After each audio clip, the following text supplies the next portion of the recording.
Hello and welcome, friends, back to our 6-week Skillful Living program. My name is Venerable Tarpa. This is our 5th week and our 10th class of the program. We are flying through it. Today, we'll be continuing our exploration of the Skillful Living lifestyle from yesterday by learning the 10 tenets of a Skillful Living lifestyle. But let's first review a little bit of what we learned yesterday. So we shared the skillful living lifestyle. We talked about the topic of style as a crucial aspect of our lives. We define style as the style in which we live our lives. We talked about the benefits of developing a soft style, and that we soften by calming down, slowing down, cultivating patience, coming to terms with our insecurities, and by letting go of our grasping.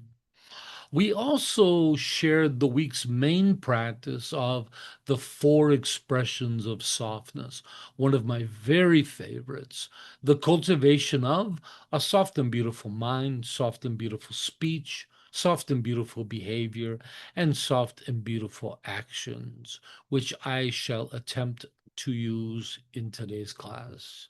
Hey, does anybody have any questions about what we talked about yesterday? Have any of you been experimenting with softness and letting go?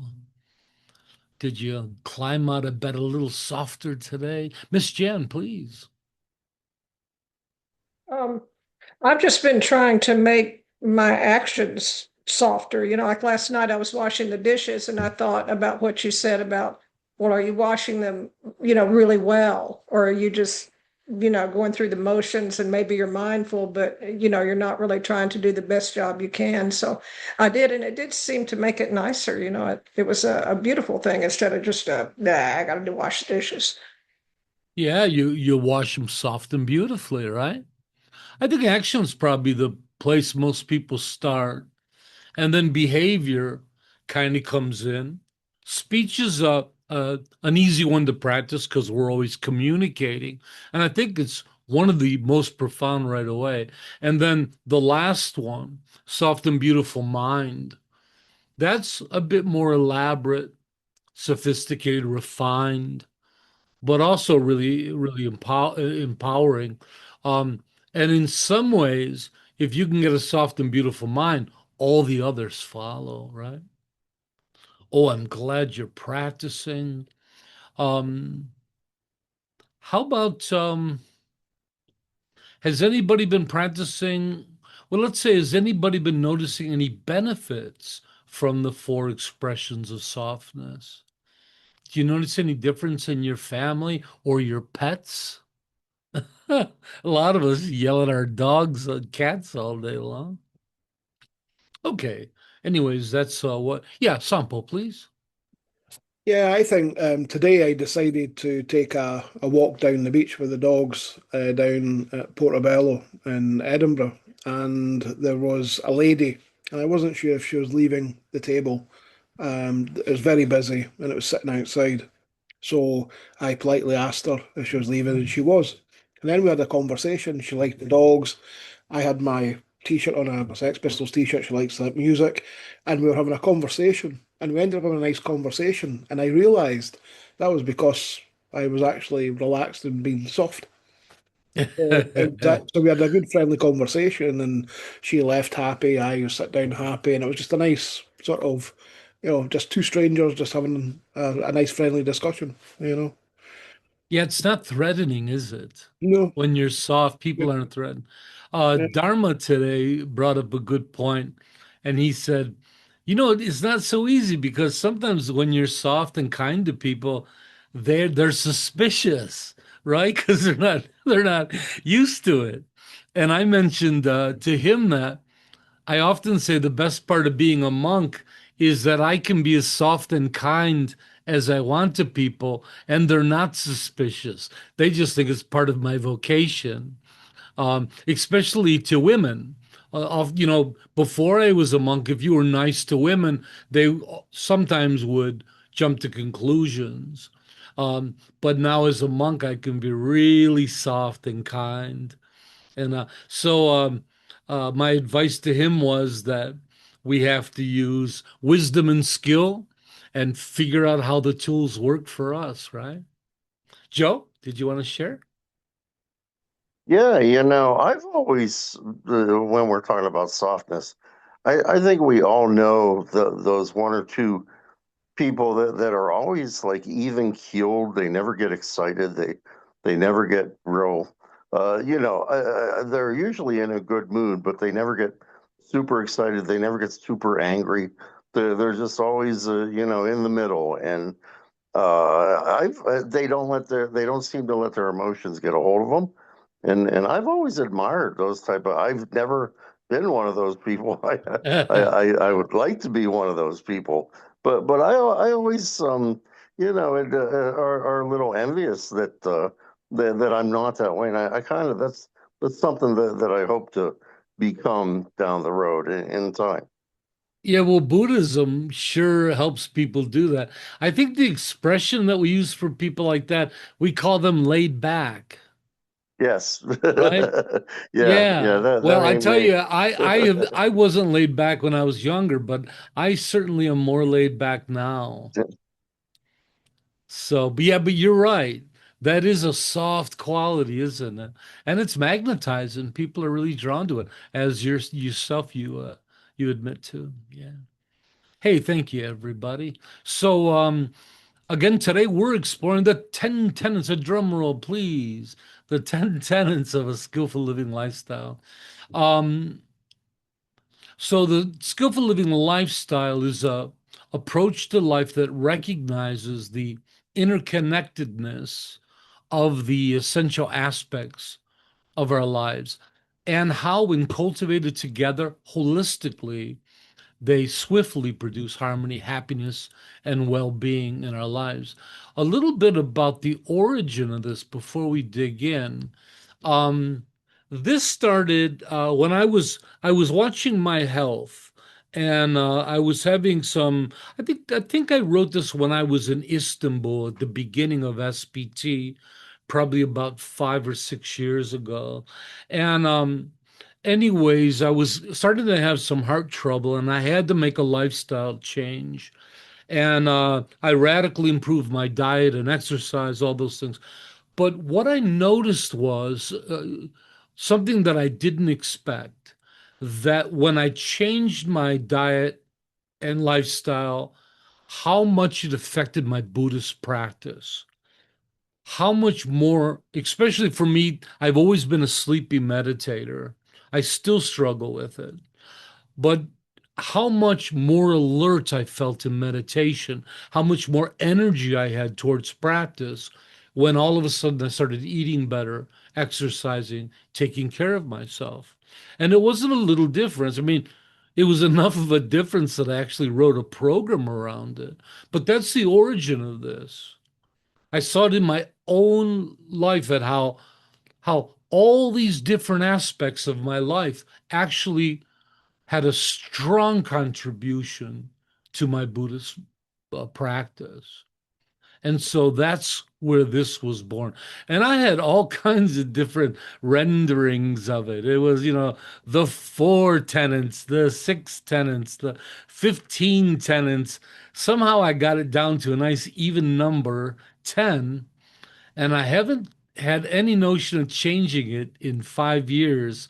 So I guess I stumbled across the final version of it. Anyways, hey, with that said, why don't I share it with you? And here it is. And the slide that I'm showing here, I'll make available on our social media. You can put it on your phone or you can print it out. A great place for this is on the refrigerator where you can just kind of glance at it where you go. Starting at the top, number one is embodying goodness, beauty, and joy. Two, developing the mind. Three, practice. Four, move more. Five, eat well. 6, love more. 7, explore. 8, work smarter. 9, play more. And 10, relax more. So I thought we'd kind of take them apart one by one. Um, but before we do, it's important to keep in mind that this is not a daily checklist.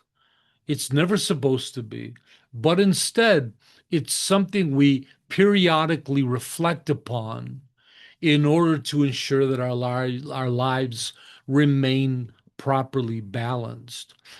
For it's natural and beneficial to emphasize different tenets at different times and different situations in our lives.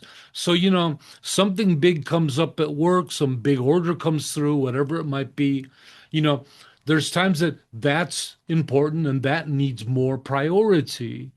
There's other times where the family takes priority, especially in crisis. There's times where you can prioritize your practice or your leisure. So the idea of having some kind of uniformed, perfect balance that you're always there, that's definitely not the right idea. The right idea is let yourself go with that flow. Let yourself um, cater to some aspects and others.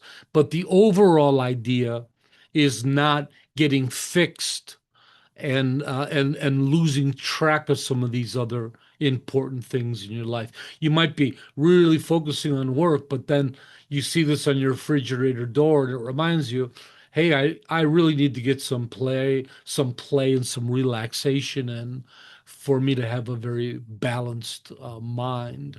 So that's the idea of it. So what I thought would be fun is to go through each one. I could talk a little bit about it, and then maybe together we could come up with some real world examples in our own lives, right? So the first one at the top, embodying goodness, beauty, and joy in your life. This is a favorite of mine. When I wake up, the first thing I do is I say, goodness, beauty, and joy. As soon as I open my eyes, it seems to work really well for me. I'm really focused on that. And I think it's where this skillful living lifestyle really begins. This is something that all of these different tenets come together and really focus on this. They're grouped together like that because of their nearly synonymous nature. To me, I see them as synonymous. Goodness is beautiful. Goodness is joyful. Beauty is good, is joyful. Joyfulness is good and beautiful. So that's how I see them all. When we talk about embodying goodness, we're talking about embodying our true benevolent nature that we've been talking about through the program. Accepting that wholesomeness, healthiness, virtue is the direction and path that we want to take in order to be happy. And it's a great way of being in the world, like our four expressions of softness tells us. When we talk about embodying beauty, beauty is more than physical beauty. This is both inside and out, and it's more than just physical beauty or aesthetics. When we talk about embodying the full aspect of beauty, it's the beauty of life itself, right? The beauty of friendship, of care for others, the beauty of intentions, right? Intentions can be some of the most beautiful things, emotions, beautiful actions, beautiful experiences. So as you can see, I'm really seeing beauty in a broad way. The beauty of virtue, of friendship, family, of the beauty in sharing, and the beauty of creating things, right? And so it's to recognize, appreciate, and embrace all the beauty that's around us. And then we have embodying joy. So, like goodness, joy is an innate aspect of our true nature. And remember, we talked about it in chapter 2. We talked about joy being also considered shining contentment or spiritual radiance. Isn't that a beautiful term? Spiritual radiance, right? Joy is vibrant and alive. So what do you guys think? What's what are you doing in your lives right now that you'd say that you're embodying beauty, goodness, and joy? Anybody cite any examples? I can't see everyone on my screen, so just go ahead and unmute yourself and share. Tarpa, Joe had posted and said that the more we can stay in the present moment, the more we can experience joy in simple everyday tasks. Beautiful joy. Anybody else? Well, I've noticed that I think it was David, I think, that said how Garuda had asked, had suggested to him to go outside and get in the sunlight first thing in the morning. Well, I kind of naturally do that since I have to take the dog out first thing in the morning. But that does seem to help me to get out there and look at nature and just contemplate, how my relationship with the dog and with the neighbors, although I do like one on one side more than the other, but my good relationship with the other people, the way my husband fixed the sprinkler system, that kind of thing. It does help to do that first thing in the morning. It's quite related to appreciation, isn't it? Our practice of appreciation. Yeah, to step out and just look at that beautiful view, breathe in the fresh air, and just life itself is beautiful, isn't it? Anybody else want to share? Yeah, I just wanted to say that that thing about joy, that I wrote. I think I read that from Thich Nhat Hanh, was to try to, and I need to remind myself of this periodically. I'm glad we're talking about it now. He said something like the more we are able to experience or try to experience joy in everything that we do, whether it's washing the dishes or folding laundry or whatever. Um, Sorry about that. I got a phone call. We Thank, That's the better off that we are, and the more we could stay in the present moment. thank you, Joe. I think that's lovely. Anybody else want to share on that? And one of the great joys is pets, right?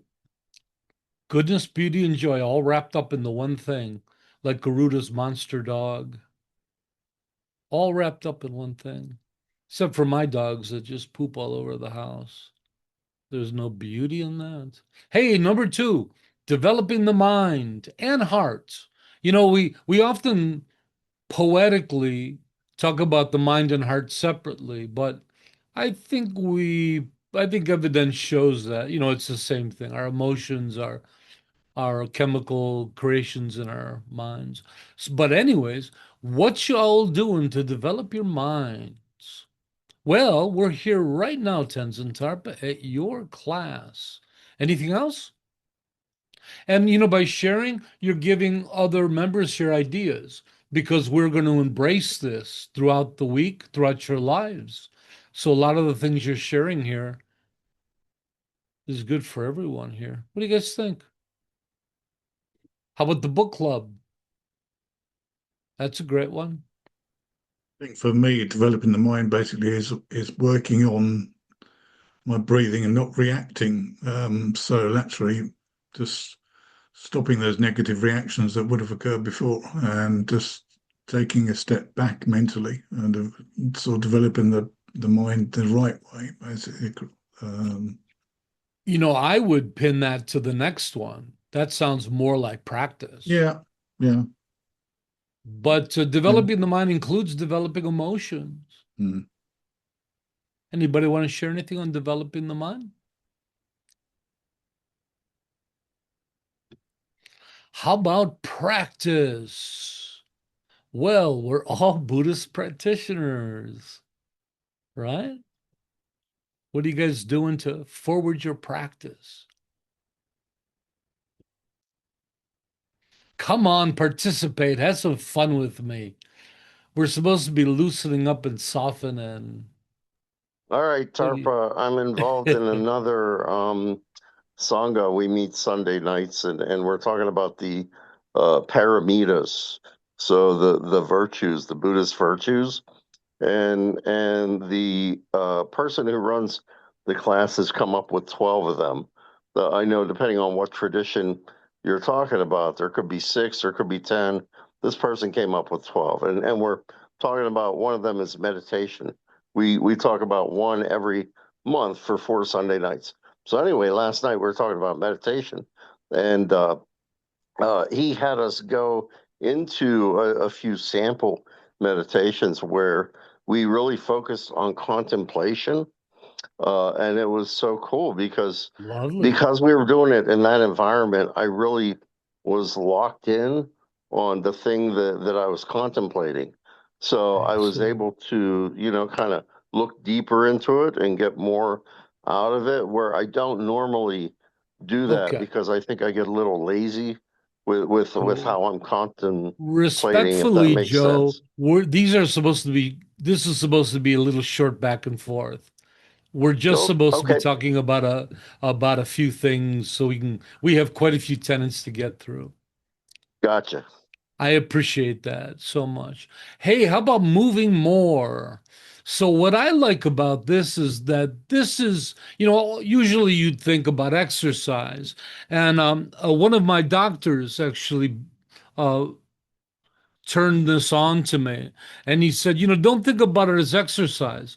Just move more, whatever you're doing. Get up from the chair, walk around the house, whatever you want to do. And I started doing this. I started cooking more.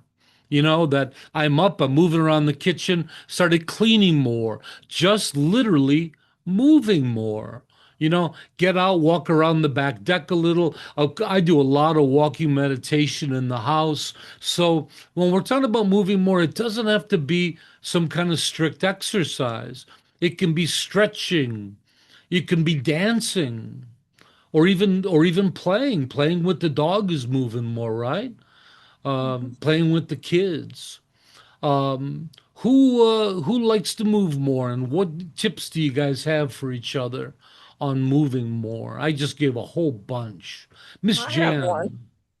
Um, Somebody, I think it might have been one of my doctors, maybe it was a friend, somebody said, sitting is better than lying down, standing is better than sitting, walking is better than standing, running is better than, or dancing or something is better than just walking, and so I always kind of think about that, if I'm sitting down, maybe I ought to stand up, well, maybe I ought to walk around.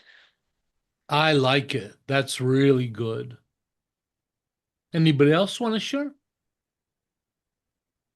Yeah, I just try and basically move more. As I was totally sedentary, and obviously through 30 years of flying, it makes you a sedentary person, unfortunately. And now I just try and make sure that I get up every hour or so, literally just walk around and get actually just moving. Even if you're just moving to the kitchen, it doesn't matter. It's the fact that you're Yeah. moving your legs, moving your body, rather than people I think make a mistake if they go to the gym at 7 o'clock in the morning for 2 hours and then they get to the office and don't move again to the rest of the day, which isn't the way to go about it, which doesn't help your mind or your body.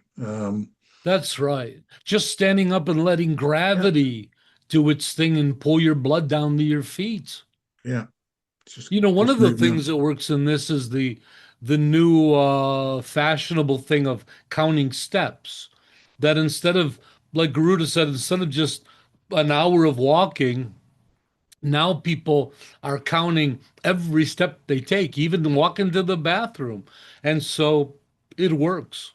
Yeah, yeah. And I especially works even more after you've eaten as well. That's the biggest effect. If you get up, move around after you've eaten. Um, Excellent. yeah. Excellent. Yes. Oh, yeah. Jen, did you want to share? Oh, I was just agreeing with Garuda. Ever Ah, since I've had my blood sugar problems, I got one of those monitors, those blood sugar monitors that you wear on your arm. Used it for months. And just 10 minutes of walking around. I mean, inside the house. We're not talking, go outside and go somewhere. Just walking around in the house for 10 minutes was very effective in keeping my blood sugar down if I oh, did it that's after excellent. meals. That's excellent advice. I'll try that. And now we're on to Garuda's favorite one, number 5, eat well. And so for me, I recommend that everybody moves towards a whole food plant-based diet. And the key word is moving towards. I like the term whole food plant-based instead of vegan because of the attitude behind them. Vegan is more of a very strict, I will never eat meat again attitude, where the plant-based community, it's more of avoiding those things. So it's much easier for everyone to get on board with and moving towards a more whole food plant-based diet. And we're talking about consuming living foods, fresh, colorful, vibrant fruits and vegetables. Right now, nobody has to make a big life change. Right now, just start eating more fruits and vegetables and whole foods. That's the big one. Garuda is on a big campaign to educate everybody of the harms of processed food. So I do this whole food plant-based diet as well. And research backs me up on it. It's a very sensible way to move forward. And you don't have to be vegetarian or vegan. We're just moving more towards it. It's a percentage idea. Garuda, do you want to share?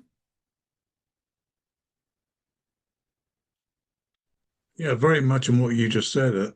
It's the processed things that will kill you, basically, in a nutshell. It's the more you take in, that just you can't recognize things these days from the factories and things.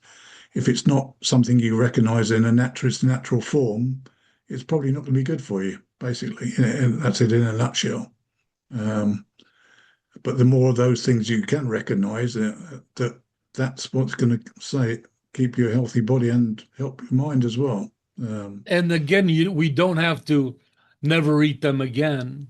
Just cut The down, idea of just like reduce a them. bag of Doritos, if you like Doritos, once in a while having a bag is not going to affect you at all if the rest of your diet is full of fruits and vegetables. Yeah, absolutely. Yeah. The other thing about eating well, it's not just what you eat, but it's a question of trying to be moderate, trying to be sensible about you when you eat, those kind of things. Sample? Yeah, it's interesting that part you just said there about being sensible. There's a guy that I follow online, and he does this as a bit of a joke, but he'll show you certain foods that are bad foods and some foods that are good foods, and it'll all be the same calories, and he'll explain why it's okay to have the bad thing in small amounts or just on occasion. And the one that he uses is Diet Coke. Everything's Diet Coke's bad for you, the chemicals that are in it, etc., etc. But if you're only drinking a couple of cans a day and you're diabetic, there's nothing wrong with that. As long as you're drinking water as well, as long as you're drinking milk and other things, you Or know, one a week would be even or better. one a week for some people, yeah. Yeah. But it's only if you start drinking, 3 or 4 liters a day that you're going to find Wow. yourself at risk. Yeah, that'd be a So, lot of so it's Coke. about it's back to this Buddhist idea of everything in moderation and that middle Yeah, way. it So is. ultra processed food, sorry, processed food. There's a lot of food out there that's healthy and processed, but it's the ultra processed food. And I know in America it's slightly different from the UK. You've got a lot more problems with the ultra processed side That's of right. things. Um, but yeah, I mean we can't avoid processed food. That's Even very healthy food, if we eat too much of it, can be unhealthy. The yes, argument they always made was that water can be poison if you drink enough of it. Like you could kill yourself by drinking too much water. I've never tried to prove that, but never. Thank you, Sampo. That was excellent. Yeah, you guys got the right idea. And I think this whole thing of being a plant-based and the idea of that food is a spectrum, and I think it's just healthier all the way around. You know, One thing, sorry. I think it's kinder to us. Go ahead, Guru. Yeah, just one last thing on that, on basically on avoiding ultra processed foods is the fact that I find you get fuller quicker and you actually end up eating less because you've taken away all the chemicals that force you to actually to make yourself feel hungry again. So That's right. those are all eliminated. So you actually, I find, I actually get fuller quicker I find the and I same. end It up eating controls less. my So appetite. yeah, yeah. That's very much true. Jen? I've found, on that moderation thing, I've, tried to eat healthy for years and years and years and years. And I've always let myself have one cheat meal a week, but you have to, or I have to set it at a certain meal. Like mine is dinner on Fridays. You can't do this thing where you say, oh, this is the cheat meal. And then the next meal, oh, well, this is the cheat meal. Well, this is one too. But if you just let yourself have one meal where you can have anything you want, I've gotten to where even on my cheat meal, I mean, used to a cheat meal for me was, oh, I'm going to have cake and pie and donuts too. And now I'm like, oh, I'm going to have a white potato. Yeah. It changes over. It's true. The one argument against this is the fact that, like not eating meat, cold turkey, like if you're trying to quit alcohol or something, it does work. I mean, sometimes, like you said, when you give in a little, it draws you in. But that's up to each one of us individually. Hey, let's move on to number 6. Oh, here's a great one. Love more.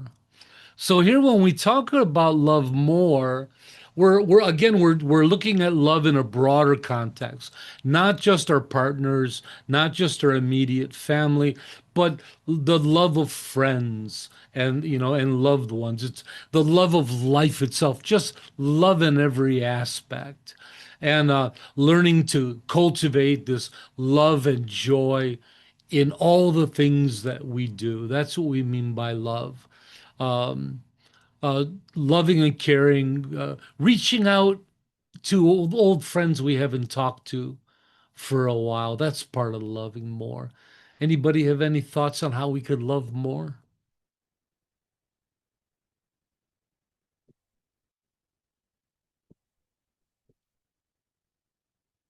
I started reaching out to old friends. That's an easy one. What else you got? How about just taking time out of our own busy stuff to care for other people? To just take a second to listen to someone. Listening it can be such a loving, affectionate thing, especially if it's our kids, right? That can just be a beautiful act of love, of just stopping all the busyness, stop doom scrolling, and just listen to someone talk that's across from you. I think also for stop yourself going to sort of the norm of saying, well, that's too much trouble, is just literally taking that step back and thinking how that will benefit the other person and benefit you. So And then when you do it, you have the intention that yeah, it's a loving thing. You put love into it. yeah. And then, of course, you receive love from it. Oh, that's pretty. Number 7, a favorite of mine, explore. So this pertains to the development of developing an adventurous, creative, and playful attitude towards life. What do you guys think of that? How do we develop that? I used to do something where, well, I lived in Istanbul. Every time I went out for a walk, I would take different streets to get to basically the same area. So that's one thing we can do. What else can we do to be adventurous and creative in life? I think we need to go back to what we were like as children. I think that natural thing as a child where you just want to know things, you just want to see Curiosity. things, you have that curiosity. And I actually, like that. before the world, basically shook us about, it'd be great to go back to that and do that, you know. And And let's be creative. What other things can we do to explore life in our daily lives? I got a ton of them. I'm waiting for you guys. I've got kind of an odd one, but this is something I did the other day that I guess could be counted as exploring. I have to go to the cornea specialist on Wednesday, day after tomorrow. And so I was looking up, I thought, well, I'll just look up her her bio on their website and see what schooling she's had and stuff. And it turned out that she has an undergraduate degree in, I think, Latin American studies. And I have traveled some in Latin America and really used to scuba dive a lot down there and stuff. So I'm now, instead of being so worried about going and, afraid it's going to hurt or something, I'm more excited about talking to her about Latin America. So that was kind of an exploration. It is. But there's so many ways we can explore the world, even within our own homes, right? Let alone these amazing phones in our hands. And I don't mean scrolling. I mean you could get an app to learn another language. That's exploration, right? You can learn about different places. You can get pen pals from around the world. You can play chess with people from other countries on your computer. How about cooking? You can take a week and say, hey, let's explore Turkish cooking this week. And your whole family, and then you could even put up pages about Turkey and you learn about it and you cook. You see what I mean? You have to use some creativity, right? You can explore new things in your life, new products that you use. Try a different toothpaste, right? You can explore physical fitness. Try a yoga class, try something different. All these things. Try a new meditation, try a new meditation group. Still come to ours as well. But it's more of an attitude, right? And when you have the attitude, it naturally just starts to happen. Try new activities. When's the last time you went bowling or you rode a bike or, go to the local botanical garden, explore places, explore cultures, explore people, communities. This is an amazing one. This is the spice of life, as the old saying says, and it's true. I have a really strong sense of exploration myself, and I usually do it intellectually, but nevertheless, I'm always doing different things in my life. Okay, number 8, work smarter. So, work in this context is more than your job or occupation. It encompasses all that we do to sustain our lives, how we attain our finances, food, shelter, possessions, but it also includes things like our daily duties, like the things that we do to maintain our lives: cooking, cleaning, shopping, showering, and it's to cultivate efficiency and joy in all that we do. What do you guys think about that? What do you do to work smarter? Do you got any tips for us? For me, it's just becoming more minimal. You think because you age and you work out what's important in life and eliminating the things which are totally irrelevant. I used to be into Excellent. supercars and all those sorts of things, and think, well, now basically it still gets you from A to B. Um, so why bother? But spend if you're going to spend money, spend on actually that's something worthwhile that's going to And benefit you and others. sure. And the old adage of working less and making more. I Mm. mean, you're all lay practitioners. Some people think finances are somehow not spiritual. And I would wholeheartedly disagree with that. Your finances are a very, very crucial aspect of your lives. Through those finances, if you don't have those, it could really make practice difficult unless you become a monastic.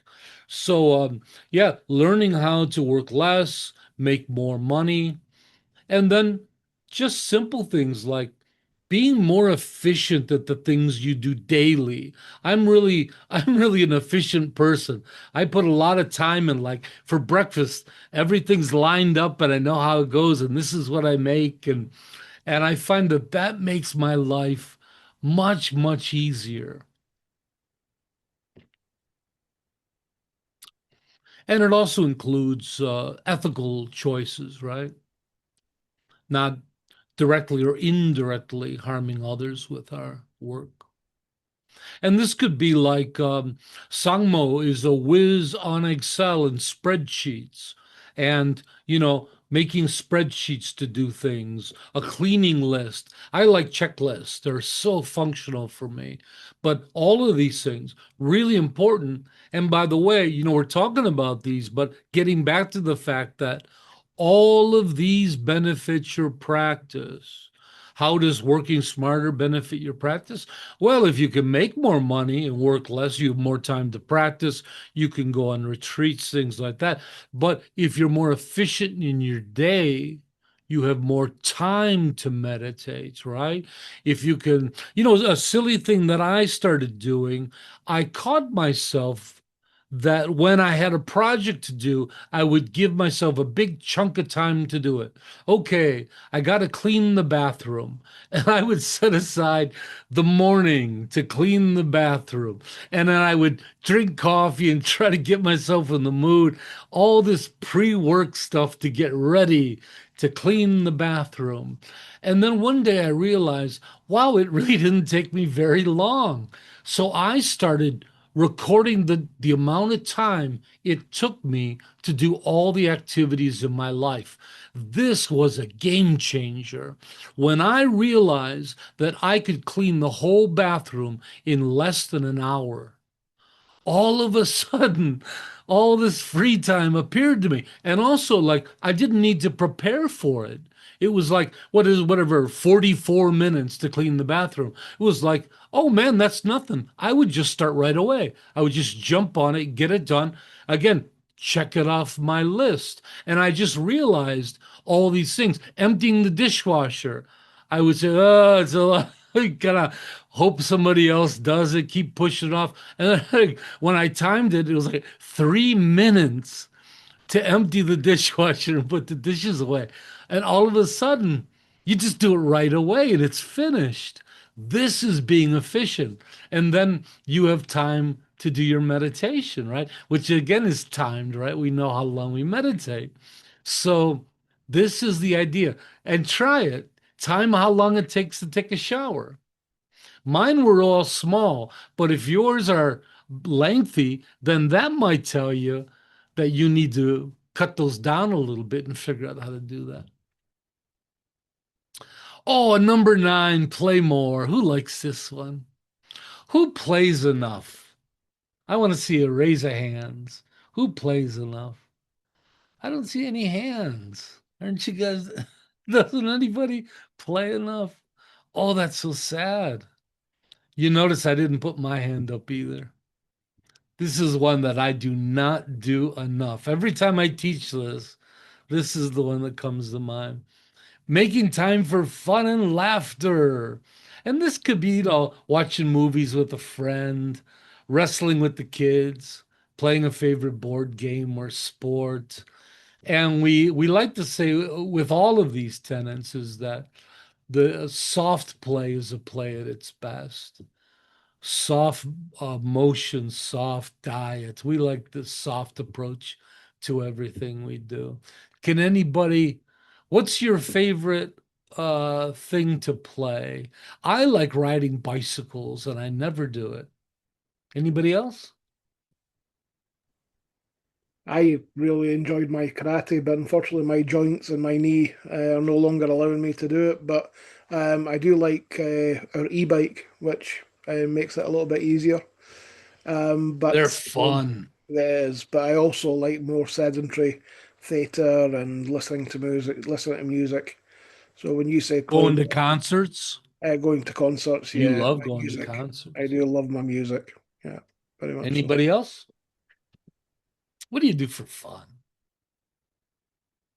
This should be an easy question. Jen, what do you do for fun besides Well, picking figs? yeah, I love to pick figs. I like to crochet, I like to watch movies if they're good. I like to read, just read not, anything important, just novels. I like to read novels. I'm glad you said if it's good, the movies are good, because we often have people that'll say, I like watching bad movies. That's a Garuda, what do you do for fun? I suppose my big thing years ago was still flying. I was teaching other people to fly, which was always fun. And for me, it was playing basically. That was just the feeling of being airborne and teaching other people to really have that feeling. I suppose I found that Thank was you. playing for me. Now it's just spending time on beaches. Really, that's what I find playing. And Oh, it, I like that. yeah. I think for me, I don't play much, but for me, playing is seeing the Sangha. It's coming on and chatting and laughing with everybody. I really enjoy it. And our last one, number 10, we have relax more.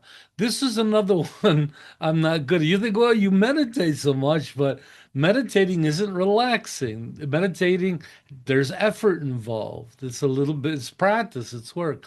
So, with our hectic and stressful lives, we need to find more time to distress, recharge, center ourselves, and let go. So, with relaxing more, one of our members pointed out to me that, well, there's passive and active relaxation, and I hadn't thought of that. Passive relaxation, like reading, napping, laying on the beach, or just doing nothing. But then there's active relaxation, like going for a walk, cycling, yoga, tai chi, cooking, engaging in hobbies. Um, Taking time to enjoy our lives is not lazy, it's the reward of our efforts, right? When all your meditation's done, when your study's done, when all these things are done, the reward is to abide in just joyful presence and just relax. What does everybody do to relax? Garuda lies on the beach. Um, I think that's the bit we all miss. I think we have such busy lives and things, and we end up going here, there, and everywhere. I don't think we relax enough, and I don't think it's healthy in that situation as well. So it's not just a great thing to do. It's healthy to have That's that right. relaxation time. And Mm. I meditate. Of course, that's relaxing. And I'll sit in a chair and practice mindfulness. But how much, oh, I never just, or rarely, just go sit in a chair and just do nothing. You'd sit in a nice chair in front of a view and just be there. That's something I don't do enough. That's how I like to relax. Besides walking, going for bike rides, those kind of things. Sangmo said she likes knitting. Yeah, she's a knitter and crocheting, right?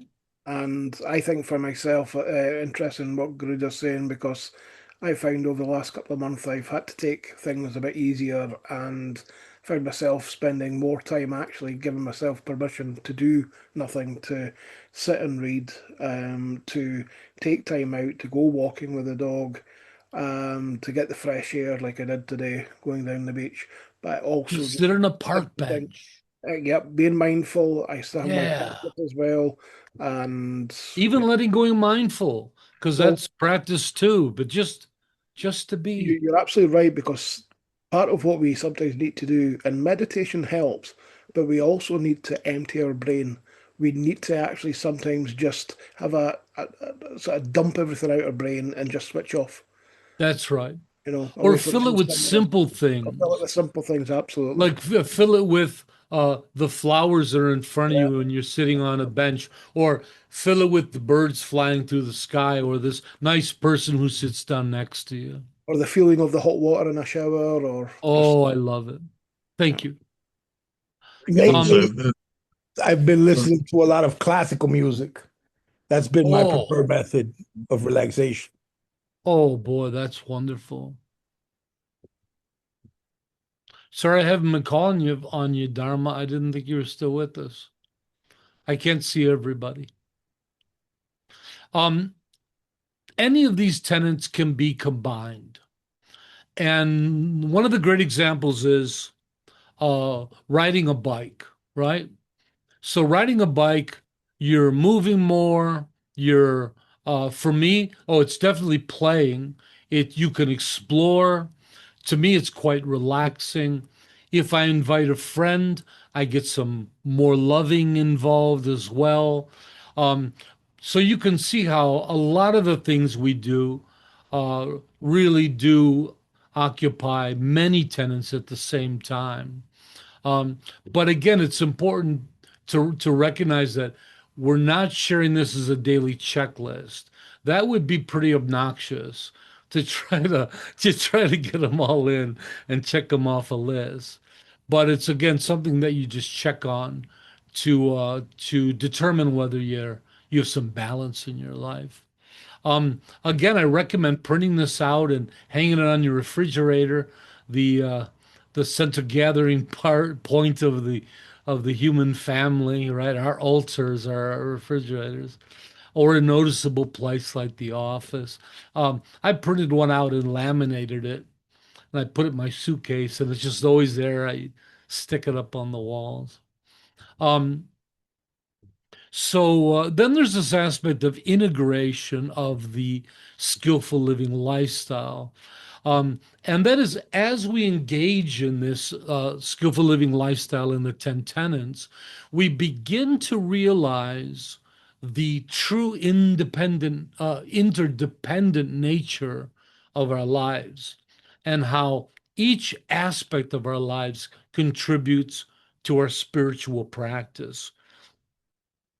It's at this point that we start to practice integration of these aspects and eventually discover the union of our lives and practice, clearly realizing that all aspects of our lives are our Dharma practice, right? So high level practitioners get to a point where they realize it, that their practice just is is foundational in everything they do, especially when you're looking at the qualities of like virtue and or the four expressions of softness, where that can be a foundation for every aspect of your life.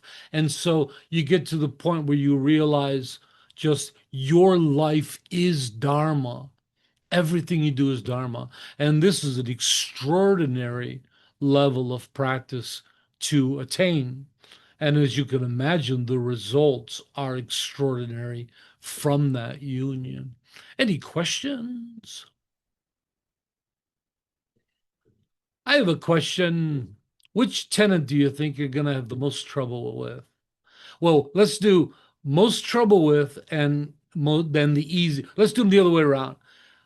Jan, tell me which one is the easiest for you generally, and then tell me which one you think is going to be the most challenging.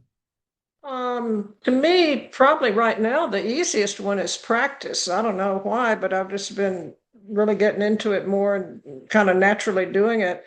And the That's a good hardest one. one is probably relax more. I don't think I relax very much. Excellent. Garuda, same question. Easiest one's probably relax more, the other way around, probably. But the hardest one, develop the mind by far. Ah, For okay, me. thank you. Sangpo or Sangmo. So my one, I suppose, just what I'm currently doing just now, I'm looking at a lot of developing the mind for coping, but part of the one that I find harder, I think, is the probably the I don't know.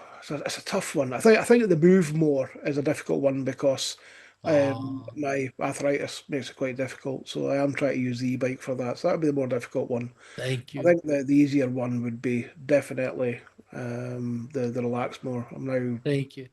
but Sagmo, Great. it's fine. Dharma, do you want to play? Sure. I think relax more is probably the easiest for me. because I pretty much that's all I do all the time anyway. But You're a master at it. the hardest one, believe it or not, for me is love more. I'm not a very loving person. I try to be, but I'm not. Yeah, And that's not the image I have of you. I always think of you as a very loving, affectionate friend. You put on a good face. yeah. You're good at faking it. Well, I don't fake it. It's just I don't know. I guess love is kind of a complicated word, and it could be defined in a lot of different ways. Yeah, it is Maybe that complicated. has something to do with it. Yeah. Hey, that's cool. For me, the easiest is developing the mind. I'm a good studier and writer. The hardest are two, play more and relax more. And every time I teach this program, I say that, and they continue to be the two that are hard for me to work. But I do find some relaxation and play, even in my work. So, hey, that was really fun. I got to know everybody a little bit more. So let's wind up the class. In conclusion, longer than I thought, we had some great participation. So we introduced you to the 10 tenets of a skillful living lifestyle, which is an approach to life that recognizes the interconnectedness of the essential aspects of our lives and how, when cultivated together holistically, they swiftly produce harmony, happiness, and well being in our lives. Again, it's important to keep in mind that they're not a daily checklist, blah, blah, blah. I say that enough. Um, so, for this week, oh, let's do this. For this week, we are focusing on we're focusing our attention on softness, softening our view, our goals, intentions, emotions, reactions, and efforts. Uh, Cultivating softness by being present, calming down, accepting our reality, and letting go of our grasping. This week's main practice is the four expressions of softness, and I want y'all to really dig in and practice that. At the same time, I want you to contemplate the 10 tenets uh, and see if they can help you bring some balance into your life. Remember to keep cultivating the tenfold training, which is everything we're doing. And when challenges arise, your old friend, the four steps of acceptance, are there. Are you excited? Good. I am too. So, with that said, why don't we end today's class with our altruistic affirmation? May all be healthy, may all be prosperous, may all be well, may all be present, free of past regret and future worry. May all abide in constant appreciation, which is the source of great joy and contentment. May all realize their true nature and the true nature of reality, which is awakening. Thanks everybody for playing along and participating. I had a lot of fun. We'll see you all. Well, we're going to be practicing all week together. Jen? So bye-bye, friends. Thank you, Tarpa. Great See ya. session.